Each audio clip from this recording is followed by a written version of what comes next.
لا حول ولا قوة إلا بالله العلي العظيم. أعوذ بالله من الشيطان اللعين الرجيم. بسم الله الرحمن الرحيم. الحمد لله رب العالمين، والصلاة والسلام على أشرف الأنبياء والمرسلين. قال الله في شانه: وما أرسلناك إلا رحمة للعالمين. محبوب رب المشرقين والمغربين وجد الحسن والحسين، المكي المدني القرشي الهاشمي المولانا أبي القاسم محمد. اللهم صل على محمد وآله الطيبين الطاهرين المعصومين المظلومين، ولعنة الله على أعدائهم وغاصب حقوقهم ومنكر فضائلهم وعظمتهم أجمعين. أما بعد، فقد قال الله تبارك وتعالى في كتابه المجيد وفرقانه الحميد وخطابه المتين، وهو أصدق الصادقين وقوله الحق. بسم الله الرحمن الرحيم. والعصر إن الإنسان لفي خسر إلا الذين آمنوا وعملوا الصالحات وتواصوا بالحق وتواصوا بالصبر. صلوات اللهم صل على محمد وآل محمد. عزیزان محترم، اللہ سبحانہ و تعالیٰ کا احسان اور اس کا کرم کہ اس نے ہمیں امام حسین علیہ السلام کے عزاداروں میں قرار دیا، اور اس عزاداری کی برکت سے ہم ذکر محمد و آل محمد علیہ السلام کی روشنی میں اللہ سبحانہ و تعالیٰ کے فرمودات ارشادات کے اوپر گفتگو کرنے کی سعادت حاصل کر رہے ہیں۔ پروردگار عالم جو ہر کامیابی کا عطا کرنے والا ہے، جس کی مدد کے بغیر کوئی انسان کامیاب نہیں ہو سکتا، وہ قرآن مجید میں ارشاد فرما رہا ہے: زمانے کی قسم انسان نقصان میں ہے، گھاٹے میں ہے، خسارے میں ہے۔ لیکن ایسا نہیں ہے کہ سارے کے سارے انسان نقصان میں ہیں۔ الا الذین آمنوا وعملوا الصالحات، سوائے ان لوگوں کے کہ جو ایمان لائے ہیں، مومن ہیں اور نیک اعمال انجام دیتے ہیں۔ وتواصوا بالحق وتواصوا بالصبر، اور جو حق کی وصیت کرتے ہیں اور صبر کی وصیت کرتے ہیں۔ تو معلوم یہ ہوا کہ انسان کے پاس دنیا کی تمام چیزیں موجود ہوں، لیکن اگر وہ ایمان کی دولت سے خالی ہے تو دنیا کی دولت بیکار ہے۔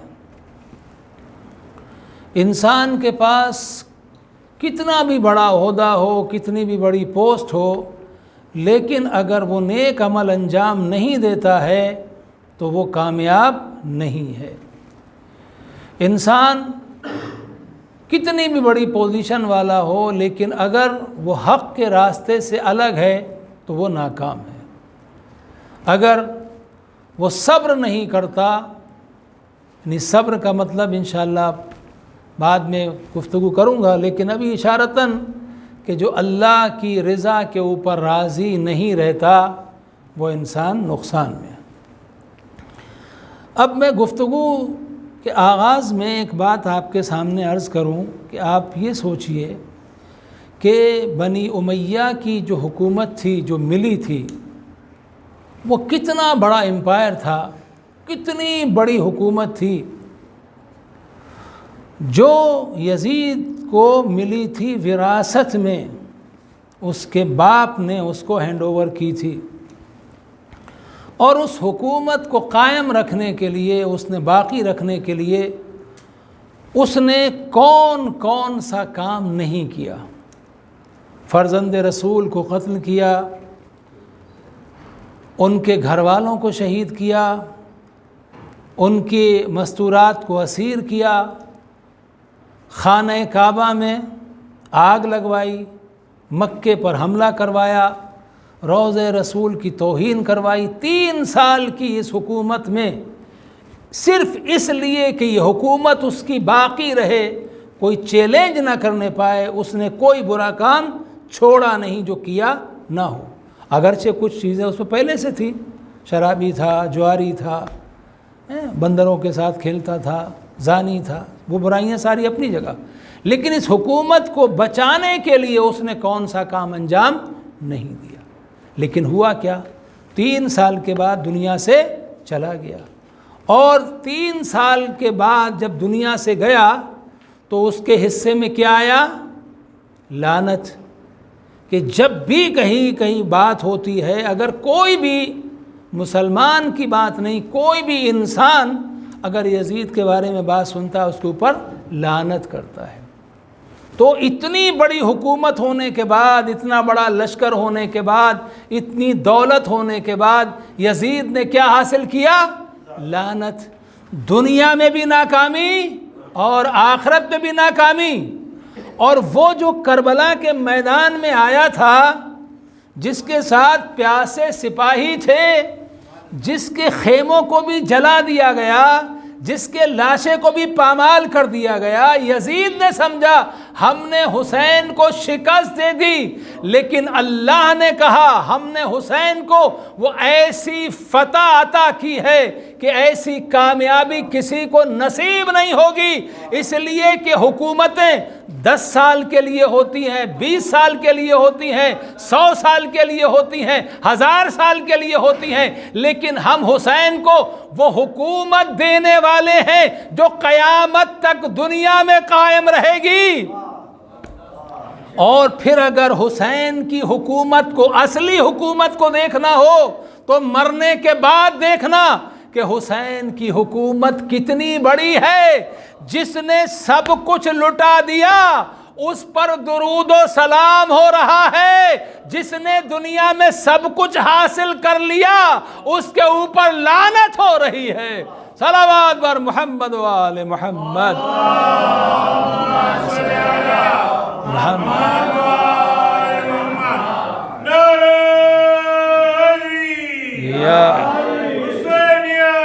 زندہ باد، زندہ باد، زندہ باد، یزیدیہ، مردہ باد، یزیدیہ، مردہ باد، یزیدیہ، مردہ باد۔ واجب الصلاۃ۔ اللہم صلی علی محمد۔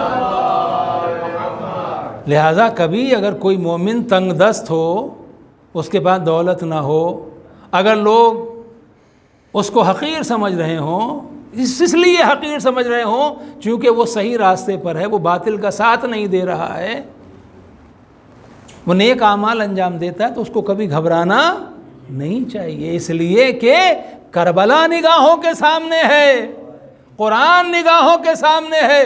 قرآن بھی کہہ رہا ہے کامیاب وہ ہوتا ہے جو ایمان والا ہوتا ہے، کہ اگر سمجھ میں نہ آئے تو کربلا میں آ کے دیکھ لو جو ایمان والے تھے وہ کیسے کامیاب ہوئے، کہ آج گھر ہمارے ہوتے ہیں ذکر فاطمہ کے لال کا ہوتا ہے، ذکر فاطمہ کے لال کا ہوتا ہے۔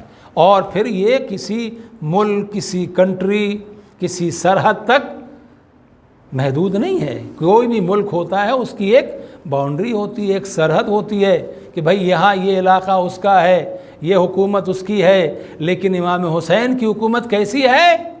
آج 8ویں محرم کی شب ہے، ساری دنیا میں کہیں بھی چلے جائیے، کہاں یا تو حسین کا ماتم ہو رہا ہے یا حسین کے بھائی عباس کا علم اٹھایا جا رہا ہے۔ اور ظاہر سی بات ہے کہ علم انہی کے بلند ہوتے ہیں جو کامیاب ہو جاتے ہیں۔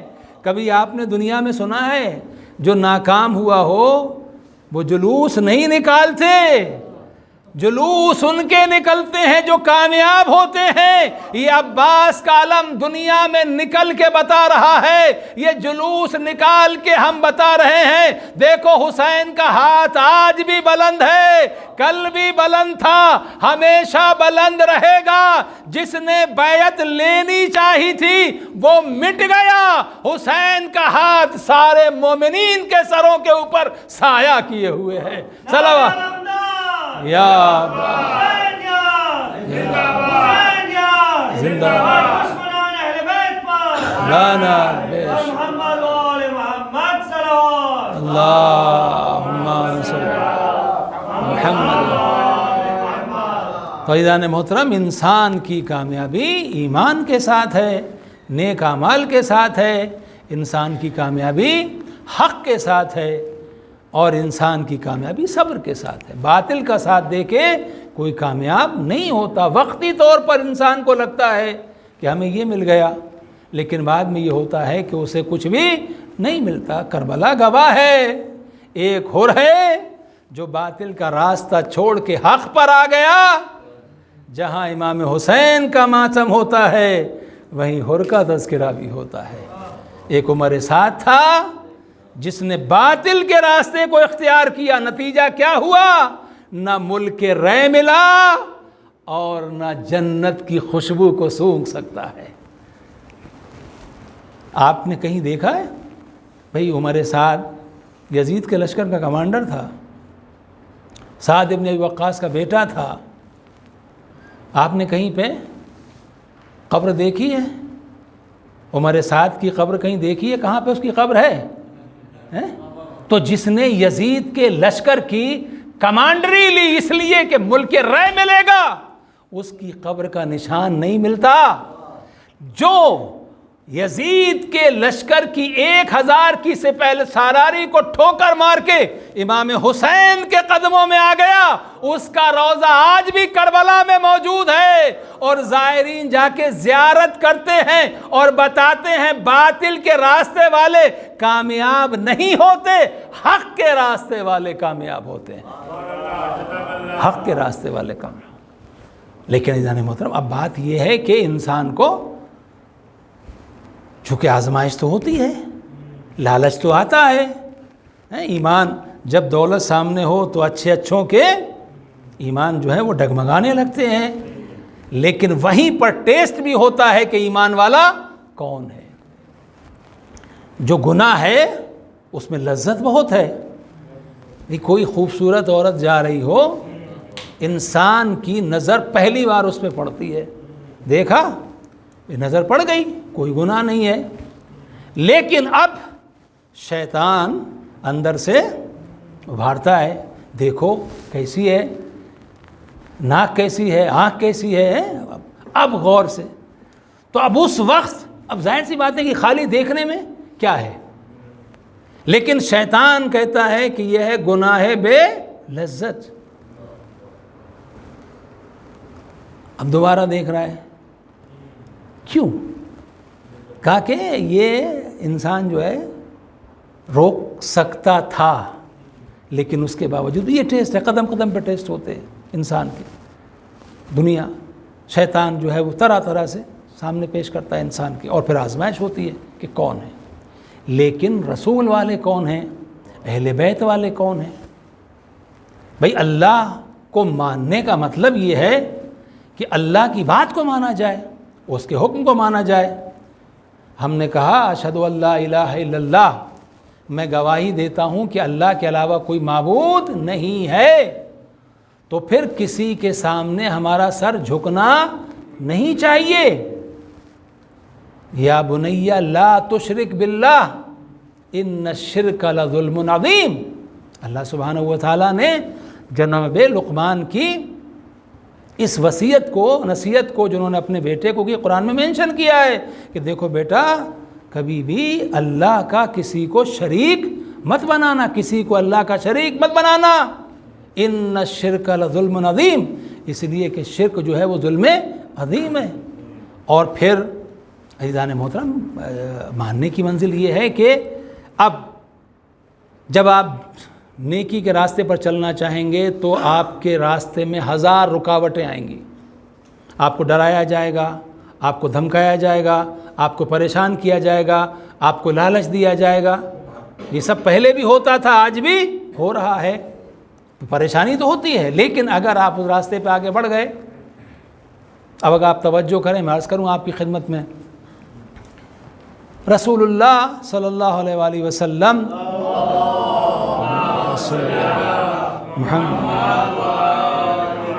نے جب تبلیغ دین شروع کی اور کفار مکہ نے ہر طریقے سے کوشش کی کہ ان کی زبان کو روک دیں, نہیں روک سکے. پتھر مارے, کامیاب نہیں ہوئے. کانٹے بچھائے, کامیاب نہیں ہوئے. شان میں گستاخی کی, الفاظ ادھر ادھر کے استعمال کیے, لیکن کامیاب نہیں ہوئے.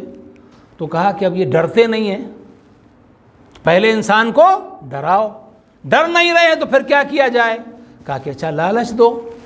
تو آ گئے, اور آنے کے بعد میں کہا جناب ابو طالب سے کہ اپنے بھتیجے سے کہہ دیجئے کہ چاہیے کیا ہے بھئی, آپ کس لیے دین کی بات کر رہے ہیں, کون سے دین کی بات کر رہے ہیں؟ آپ کو سرداری چاہیے ہے, ہم آپ کو اپنا سردار بنانے کے لیے تیار ہیں. اگر آپ کو پیسہ چاہیے, آپ جتنا پیسہ کہیے ہم اتنی دولت آپ کو دینے کو تیار ہیں. اگر آپ کو کوئی عورت پسند ہو, کوئی لڑکی پسند ہو, تو آپ بتائیے, عرب کی جو خوبصورت ترین عورت ہوگی ہم آپ کی خدمت میں پیش کر دیں گے. مگر بس یہ چھوڑ دیجئے, اللہ کا نام لینا چھوڑ دیجئے, لا الہ الا اللہ چھوڑ دیجئے. جناب ابو طالب نے جو میسج تھا اس کو کنوے کیا. یہ ایسے کہہ رہے ہیں. رسول اللہ نے کیا کہا؟ بہت توجہ چاہتا ہے جان محترم. رسول اللہ نے کیا کہا؟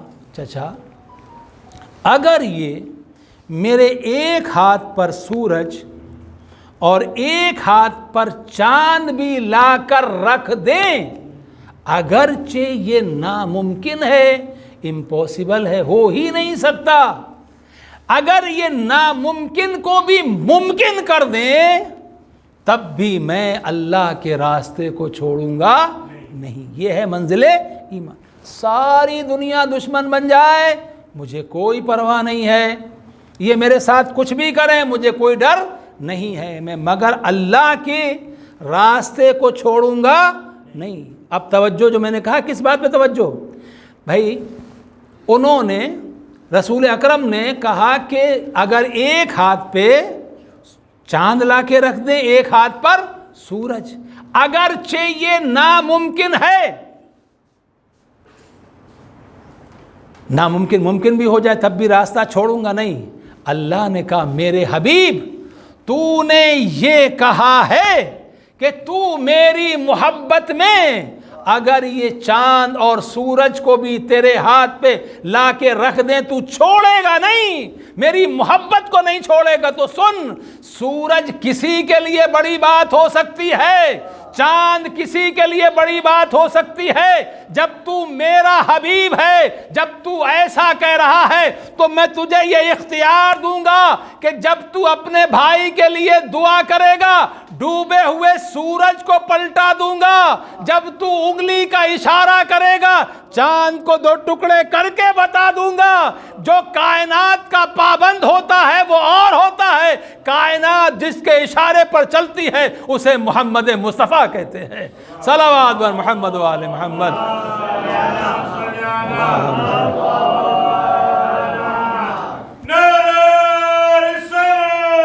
یا رسول اللہ.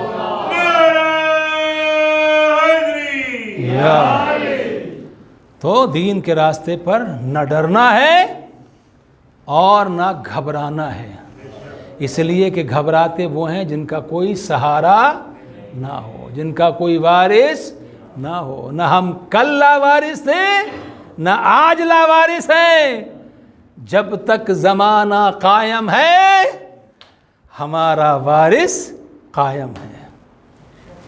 ہمیں کبھی گھبرانا نہیں چاہیے. حالات خراب ہوتے ہیں, آپ زمانے کو دیکھیے, ذرا ذرا سے لالچ میں انسان کوئی پراپرٹی بچانے کے لیے, کوئی ذرا سی پوسٹ پانے کے لیے, کوئی ذرا سی تعریف پانے کے لیے باطل کی گود میں جا کے بیٹھ جاتے ہیں. لیکن یہ علی والوں کا شیوا نہیں ہے. علی والوں کا شیوا یہی ہے کہ کہ ہم باطل کے راستے پر قدم آگے نہیں بڑھائیں گے۔ اب میں جلدی سے آپ منزل کی طرف بات کو بڑھانا چاہتا ہوں، اگر تفصیلات میں جاؤں گا تو بہت بات طولانی ہو جائے گی اور میں زیادہ زحمت آپ کو دینا نہیں چاہتا۔ تو اب یہ منزل رسول اللہ کی ہے۔ اب قرآن نے کہا من یطع الرسول فقد اطاع اللہ، جس نے رسول کی اطاعت کی اس نے اللہ کی اطاعت کی۔ رسول کی اطاعت کرنا اللہ کی اطاعت کرنا ہے۔ میں اشارہ کر کے بات آگے بڑھ جاتا ہوں۔ آپ نے سنا ہے کہ مولا علی علیہ السلام کو رسول اللہ نے کسی کام سے بھیجا، مولا علی علیہ السلام واپس آئے، نماز جماعت تمام ہو چکی تھی، مولا چاہتے ہیں کہ جا کے نماز پڑھ لیں۔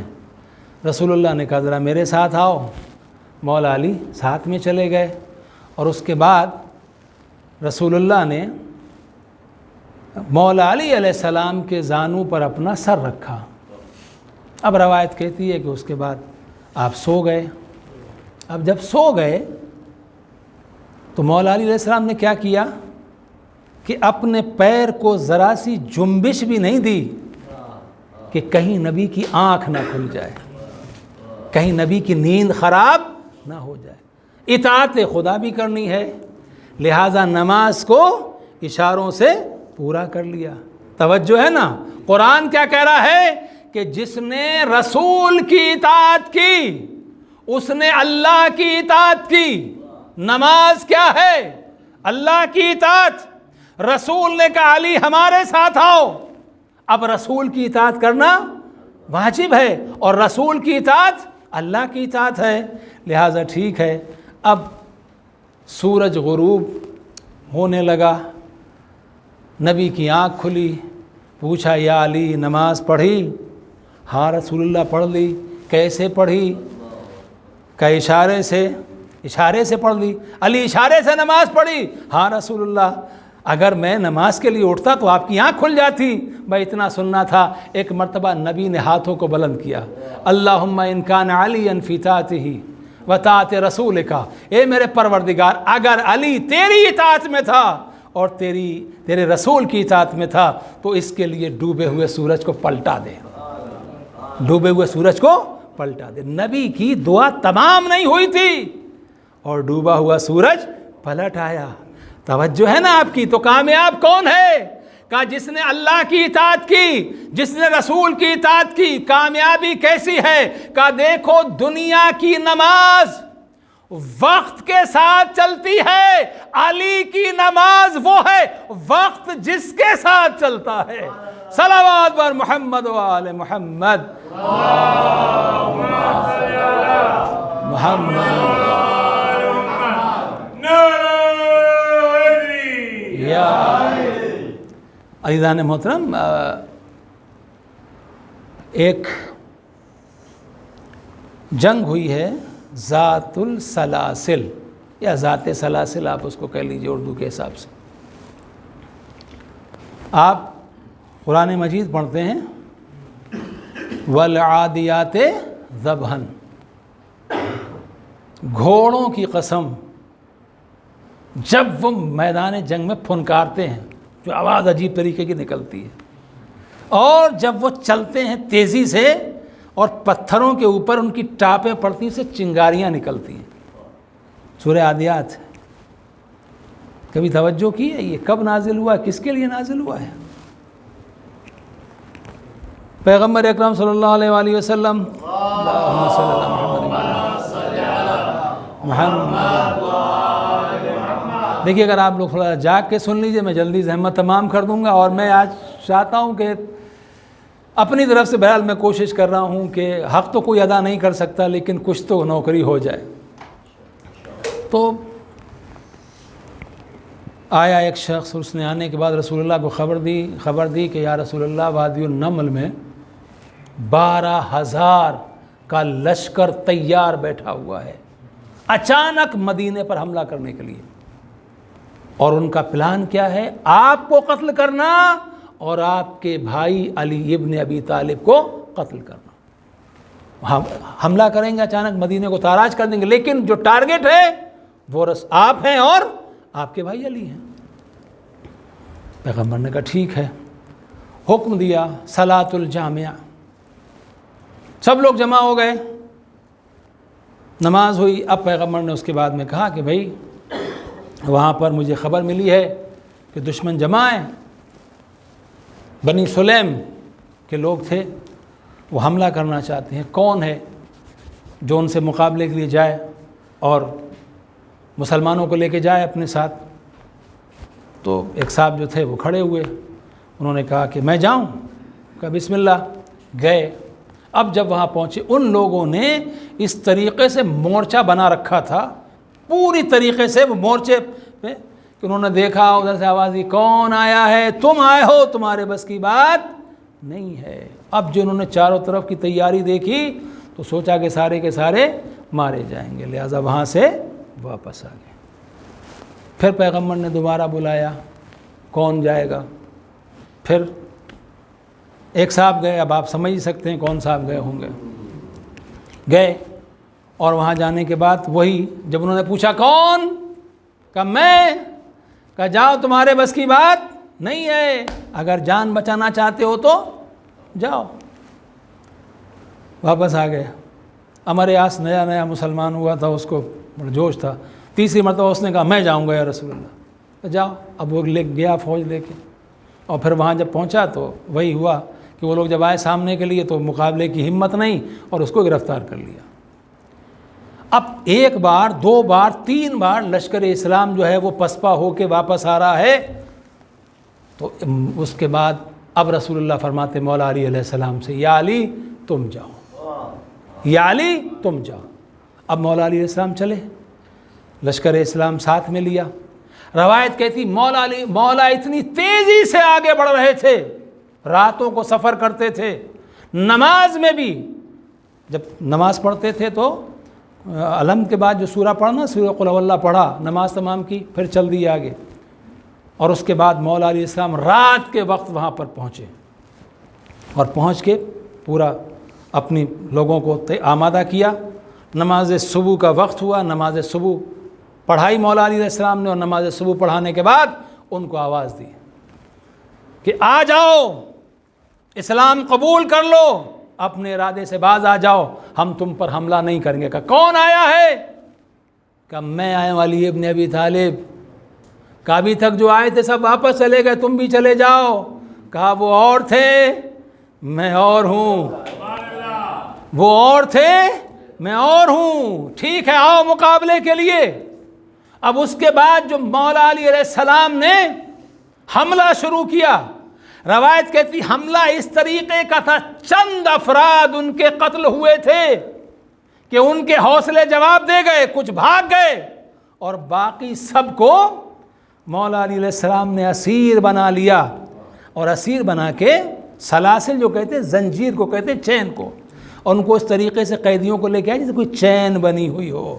ادھر یہ معرکہ سر ہوا، ادھر نماز صبح کا وقت ہوا، رسول اللہ نے نماز صبح پڑھائی، سورہ حمد کے بعد سورہ عادیات کی تلاوت کی، نماز تمام ہوئی، لوگوں نے پوچھا یا رسول اللہ یہ آپ نے آج کون سا سورہ پڑھا ہے؟ ہم نے اس سے پہلے کبھی سنا نہیں۔ کہا تمہیں معلوم نہیں ہے جبریل سورہ لے کر آئے تھے، میرے بھائی علی کو فتح ہو گئی ہے، میرے بھائی علی کو فتح نصیب ہوئی ہے، اس لیے یہ سورہ نازل ہوا ہے۔ تو یہ جو گھوڑے کی قسم کھائی جا رہی ہے، یہ جو گھوڑوں کی قسم کھائی جا رہی ہے، وہ گھوڑے تھے جو مولا علی علیہ السلام کے اشارے پر دشمن سے مقابلے کے لیے جا رہے تھے۔ اب واپس آئے، توجہ کیجئے گا، واپس آئے، پیغمبر کو معلوم ہوا علی آ رہے ہیں۔ جناب ام سلمہ کہتی ہیں کہ رسول اللہ جو ایک دم سے اٹھ کے باہر تشریف لے جانے لگے۔ میں نے پوچھا یا رسول اللہ ایک دم سے آپ باہر جا رہے ہیں؟ کہا میرا بھائی علی آ رہا ہے، جبریل نے خبر دی ہے میرا بھائی علی آ رہا ہے، میں علی کے استقبال کے لیے جا رہا ہوں۔ اور جب رسول اللہ باہر نکلے، لوگوں کو بلایا، آ جاؤ۔ اب رسول اللہ سامنے کھڑے ہیں، ادھر مسلمان، صفیں لگی ہوئی ہیں، کس کے انتظار میں؟ کس کے استقبال کے لیے؟ مولا علی علیہ السلام کے لیے۔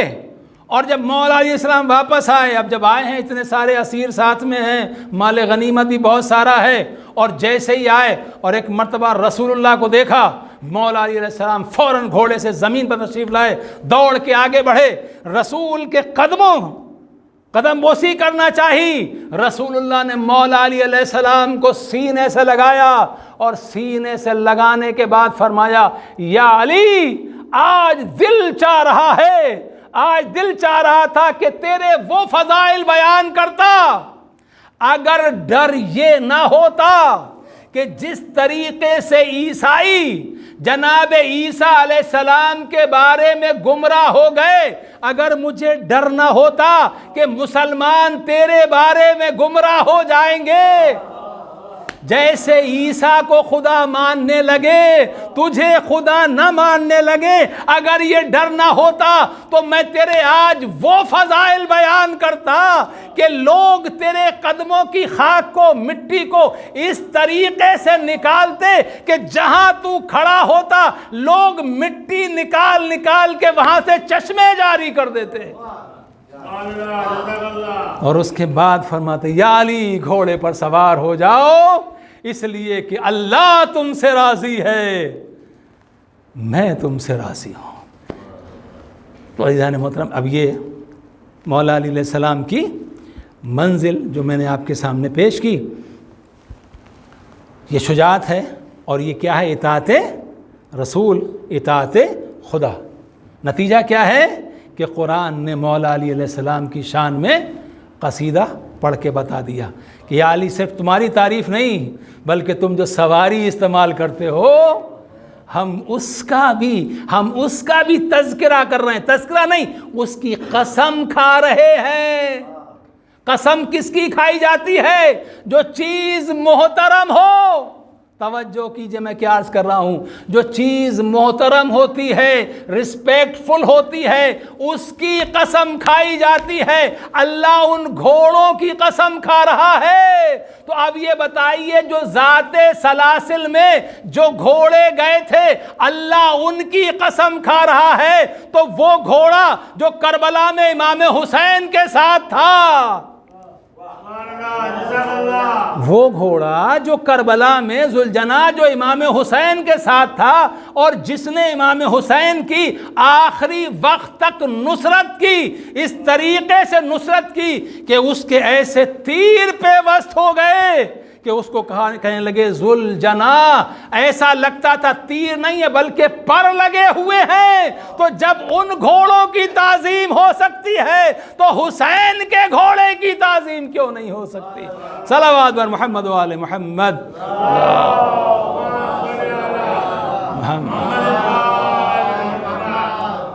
اب عزیزان محترم، بات تو یہ ہے نا کہ انسان کوشش یہ کرے کہ اگر وہ صحیح راستے کے اوپر ہے، یا وہ جس میدان میں آگے ہے اس کا بچہ بھی اسی راستے پر جائے۔ ہر بزنس مین چاہتا ہے میرا بیٹا مجھ سے آگے بڑھے بزنس میں۔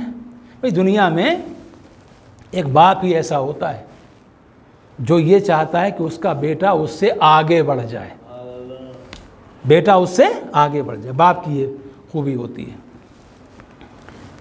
لہٰذا امام علی علیہ السلام نے کہا کہ میں کربلا میں نہیں ہوں گا نا، تو پھر کوئی علی کا جانشین تو کربلا میں ہونا چاہیے، اور وہ جانشین ایسا ہو کہ دیکھنے کے بعد لوگوں کو یہ سمجھ میں آئے کہ یہ عباس نہیں بلکہ علی ہیں۔ اسی لیے ایسا بیٹا مانگا۔ اب میں آپ کے سامنے بہت کچھ خاص باتیں عرض کرنا چاہتا ہوں، اگر آپ توجہ کر لیں۔ قرآن مجید کی ایک آیت ہے، یا ایھا الذین آمنوا اطیعوا اللہ واطیعوا الرسول واولی الامر منکم، اے صاحبان ایمان، اللہ کی اطاعت کرو، اس کے رسول کی اطاعت کرو، اور جو صاحبان امر ہیں۔ اب اس میں مسلمانوں میں اختلاف ہے، صاحبان امر جو ہیں اولی الامر ہیں، وہ کہتے ہیں کہ اس سے مراد بادشاہ ہیں، کامیاب کون ہے؟ جو ایمان والا ہو، ٹھیک ہے نا، جو اللہ کی اطاعت کرے، رسول کی اطاعت کرے، وہ ہے کامیاب۔ کہا اولی الامر کی اطاعت، اولی الامر کون ہے؟ کہا بادشاہ وقت ہیں، میں تفصیل میں نہیں جانا چاہتا، لیکن میں آج قرآن کی اس آیت کی تفسیر حضرت عباس علیہ السلام کی زیارت سے آپ کے سامنے پیش کرنا چاہتا ہوں۔ حضرت عباس علیہ السلام کی زیارت سے۔ السلام علیکہ ایھا العبد الصالح، سلام ہو آپ کے اوپر اے عبد صالح، المطیع للہ ولرسولہ، آپ نے اللہ کی اطاعت بھی کی اور اس کے رسول کی بھی، ولامیر المومنین والحسن والحسین، اور آپ نے مولا علی علیہ السلام کی اطاعت بھی کی، امام حسن کی اطاعت بھی کی اور امام حسین کی اطاعت بھی کی۔ یعنی اس کا مطلب یہ کہ زیارت بتا رہی ہے کہ اولی الامر کہیں اور تلاش نہ کرو۔ حضرت عباس کی زیارت نے بتایا کہ رسول کے بعد جو اولی الامر ہیں وہ سلسلہ مولا علی کا ہے، امام حسن کا ہے، امام حسین کا ہے، اور جب اطاعت کر لی تو اب مقام کیا ملا؟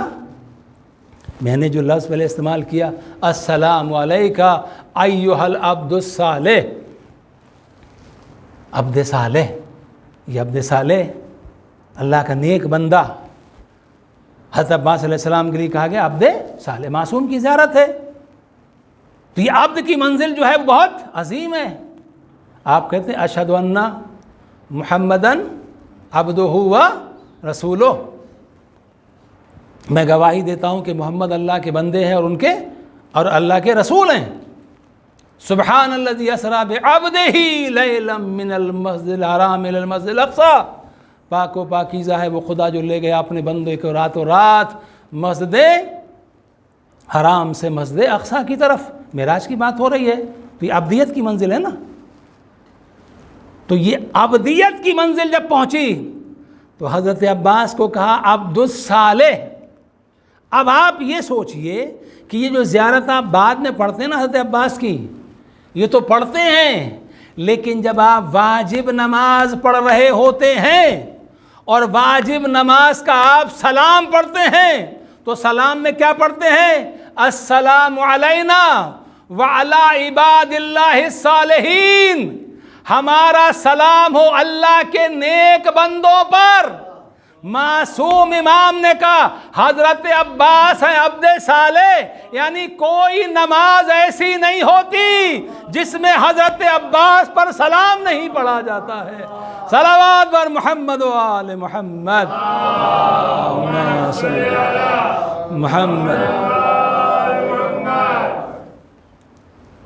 اب مجھے لگتا ہے شاید آپ لوگ بھی تھک چکے ہیں اور میں بھی گھڑی دیکھنا بھول گیا، تو مجھے بھی اندازہ نہیں ہے کہ میں کتنا پڑھ چکا ہوں، لہٰذا میں اب زیادہ آپ کو زحمت دینا نہیں چاہتا۔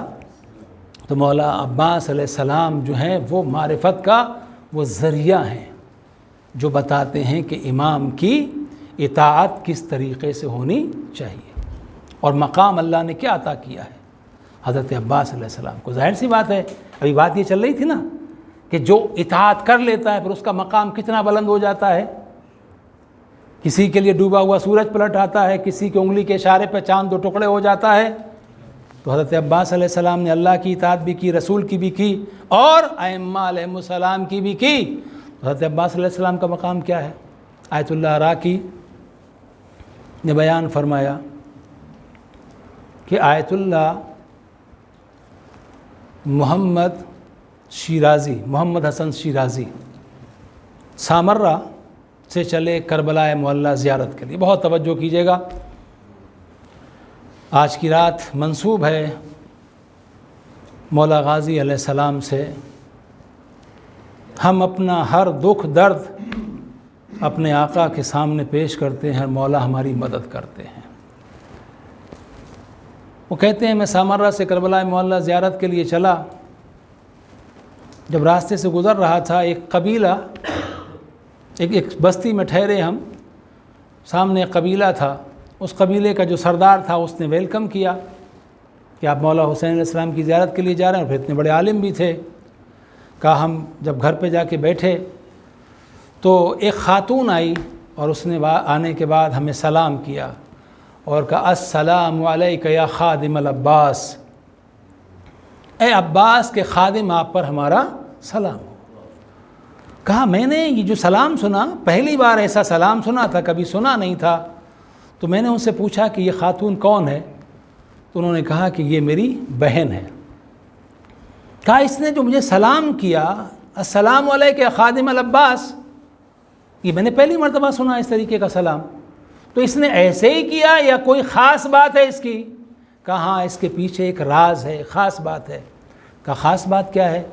کہا خاص بات یہ ہے کہ ایک مرتبہ میں بیمار ہو گیا تھا، اور جب میری بیماری اتنی بڑھ گئی کہ عالم نزا تھا، لوگ یہ کہہ رہے تھے کہ بس اب گئے اور تب گئے، منٹوں کا معاملہ ہے، کوئی بھی زندگی کے آثار باقی نہیں تھے۔ میری بہن گھر سے باہر نکلی اور یہ سامنے جو ٹیلہ دکھائی دے رہا ہے اس ٹیلے پر پہنچی، اور جانے کے بعد اس نے پریشان حالی کے عالم میں کربلا کا رخ کر کے آواز دی اور کہا اے باب الحوائج، اے آقا عباس، میرے بھائی کو شفا دلوا دیجئے، میرے بھائی کو اللہ سے شفا دلوا دیجئے۔ کہا جب اس نے یہ دعا کی، ادھر اس نے دعا کی اور ادھر میں یہ دیکھ رہا ہوں کہ دو نورانی شخصیات تشریف لائی ہیں، اور اس میں سے ایک نے دوسرے سے کہا آقا حسین، اس کی بہن نے مجھے مدد کے لیے بلایا ہے، اپنے بھائی کی شفا کے لیے، اے آقا آپ اس کے لیے دعا کیجئے پروردگار عالم اس کو شفا عطا کر دے۔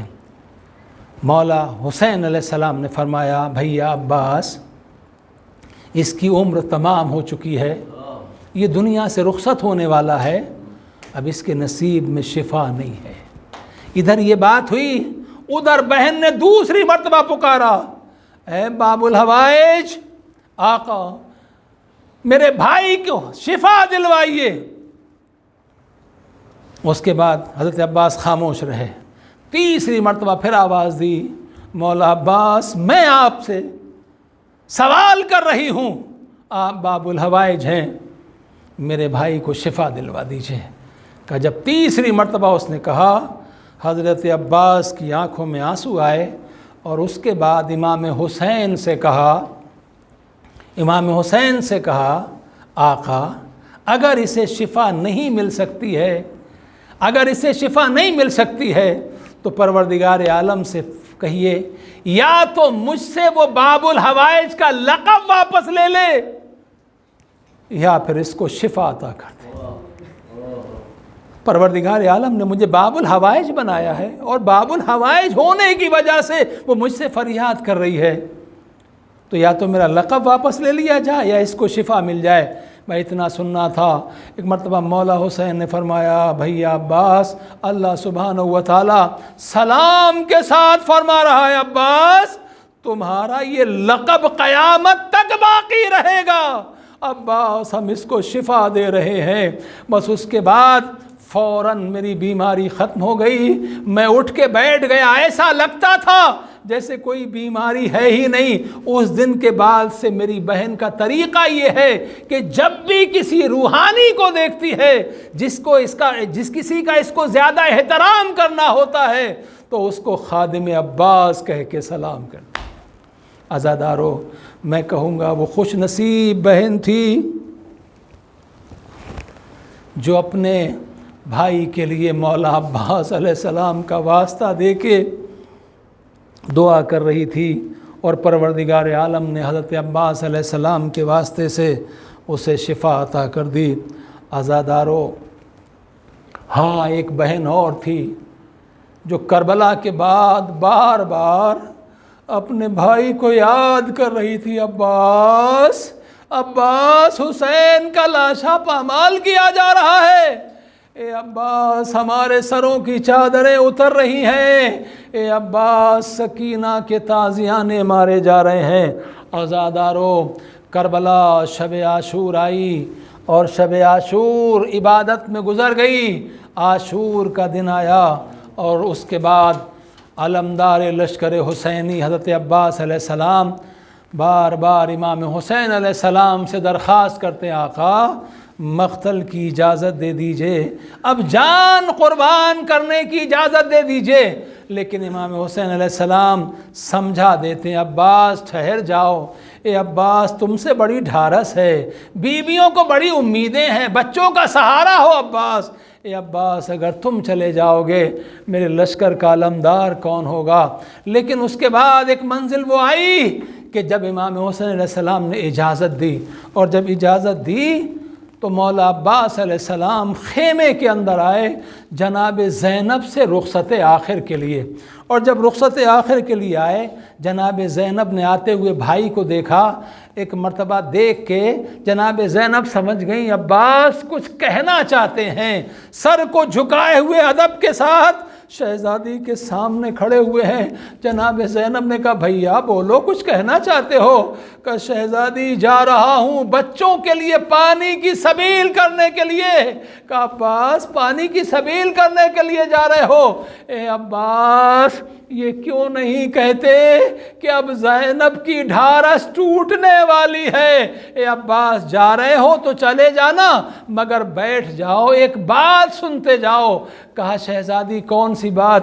کہا جب میں چھوٹی سی تھی اپنے بابا کے زانوں پر بیٹھی تھی، میرے دوست سے ردا ہٹ گئی، بابا نے میرے بازو کا بوسہ لیا، میں نے پوچھا بابا یہ بازو کا بوسہ کیوں لے رہے ہیں؟ آپ تو چہرے کا بوسہ لیا کرتے تھے، رخسار کا بوسہ لیتے تھے۔ بابا نے فرمایا زینب ایک دن وہ آئے گا کہ جب تیرے بازوؤں میں رسی باندھی جائے گی۔ اے عباس میں جانتی تھی بابا نے جو کہا ہے وہ کبھی غلط نہیں ہو سکتا، مگر سوچتی تھی جس کا عباس جیسا بھائی موجود ہو کس کی مجال ہے جو زینب کے بازوؤں میں ریسمان ستم باندھے۔ عباس مجھے یقین ہو گیا اب بازوؤں میں رسی باندھی جائے گی۔ بیویوں سے کہا بیویوں اب میں کسی کے پردے کی ذمہ دار نہیں ہوں، میرا عباس جا رہا ہے۔ عزادار و مولا عباس علیہ السلام چلے، سوکھے ہوئے مشکیزے کو لیا، علم کو ساتھ میں لے کر، ارے عباس چلے، امام حسین حسرت سے دیکھ رہے ہیں میرا عباس جا رہا ہے، میرا شیر جا رہا ہے۔ عزادارو حضرت عباس علیہ السلام جنگ کرتے ہوئے ایک مرتبہ دریا پر پہنچے، اور دریا پر پہنچنے کے بعد سوکھے ہوئے مشکیزہ کو پانی سے بھرا، اپنے گھوڑے سے کہا تو بھی پیاسا ہے پانی پی لے، لیکن گھوڑے نے پانی کی طرف دیکھا، عباس کی طرف دیکھا، منہ پھیر لیا، پانی کی طرف سے منہ پھیر لیا، بتانا چاہتا ہے ارے وفادار کا اسب ہوں، میں پانی نہیں پیوں گا۔ مولا عباس نے پانی کو لیا، چلو میں پانی کو لیا، لبوں تک لے کر آئے، اس کے بعد پانی کو دریا کے منہ پہ مار دیا، بتا دیا اگر چاہتا پانی پی لیتا، لیکن میں بتانا چاہتا ہوں کہ میں عباس ہوں، میں علی کا وفادار بیٹا ہوں، میرے لبوں تک پانی نہیں جا سکتا جب تک میرا آقا پیاسا ہے۔ مولا عباس علیہ السلام واپس چلے دریا سے ایک مرتبہ خیام کی طرف، اب روایت کہتی ہے آواز گونجی فوجیں جمع ہو جائیں، چاروں طرف سے گھیر لو، دیکھو پانی خیام حسینی تک نہ پہنچنے پائے۔